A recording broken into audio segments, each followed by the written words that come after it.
Assalamualaikum teman-teman. Hari ini kita lanjutkan untuk masuk ke negara keempat ya. Sekarang kita masuk negara keempat. Penasaran kan?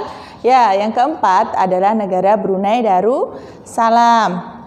Brunei Darussalam itu adalah negara kecil yang wilayahnya berupa bukit-bukit, kemudian rawa.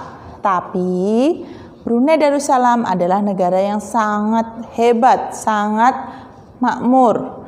Karena itu, Brunei Darussalam mendapat julukan Tarang Petrodolar. Artinya adalah negara yang berpenghasilan sangat tinggi di antara 10 negara anggota ASEAN. Nah, sekarang kita masuk ke negara kelima. Wilayahnya berupa lembah, teluk, dan dataran. Thailand itu karena sebagian besar wilayahnya berupa dataran rendah, maka Thailand pun juga disebut sebagai negara lumbung padi karena memiliki hasil padi yang sangat besar.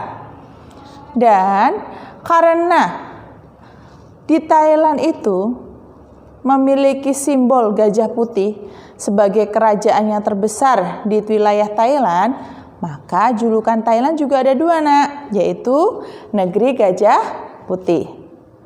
Sudah paham kan? Nah, sekarang kita masuk ke negara Filipina. Ya, negara Filipina itu adalah negara kepulauan. Seperti halnya Indonesia ya, Nak. Filipina wilayahnya juga berupa dataran rendah.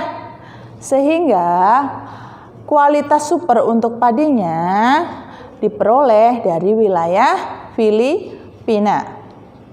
Maka Filipina pun mendapat julukan sebagai negara lumbung padi. Oke, pinter. Nah, kita berkenalan lagi dengan negara Vietnam. Nah, Vietnam itu bentang wilayahnya berupa bukit. Terus ada pantai.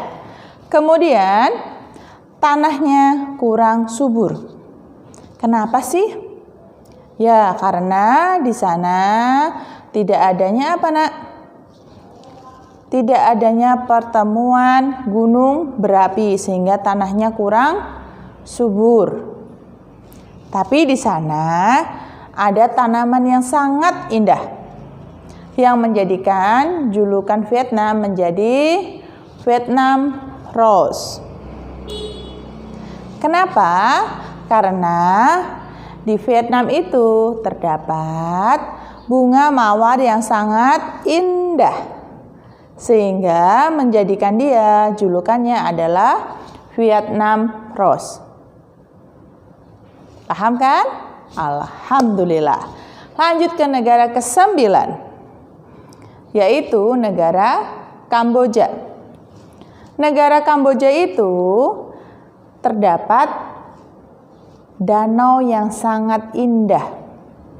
Namanya adalah apa ya, Nak ya? Jadi karena itu danau dan datarannya hampir berdekatan, makanya disebut dengan dataran lacustrine. Dia terbentuk karena adanya banjir di sungai Tan Le Sap. Makanya Kamboja menarik wisatawannya dengan mendatangin dataran lacustrine. Lanjut ya. Sekarang kita berkenalan dengan negara Laos. Masih ingat nggak dengan negara Laos? Ya, negara Laos itu adalah satu-satunya negara yang tidak memiliki wilayah perairan. Negara Laos adalah satu-satunya negara yang berbatasan langsung dengan negara lain berupa darat. Makanya negara Laos mendapat julukan The Log of Country. yaitu negara yang terkunci karena tidak adanya perbatasan wilayah langsung, hanya daratan yang dikunci oleh negara-negara lain. Sudah jelas kan? Nah, sekarang kita masuk ke wilayah 10 negara yang terakhir. Ayo kita kemana? Ya, kita berkenalan dengan Myanmar. Negara Myanmar itu bentang alamnya berupa dataran tinggi dan pegunungan. Kemudian di Myanmar itu juga terdapat pagoda yang sangat tinggi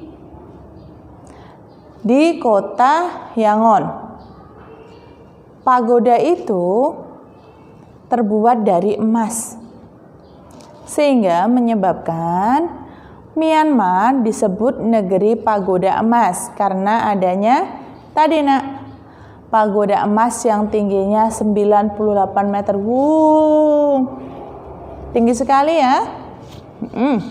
Pintar. Kenapa sih Bu ada pagoda?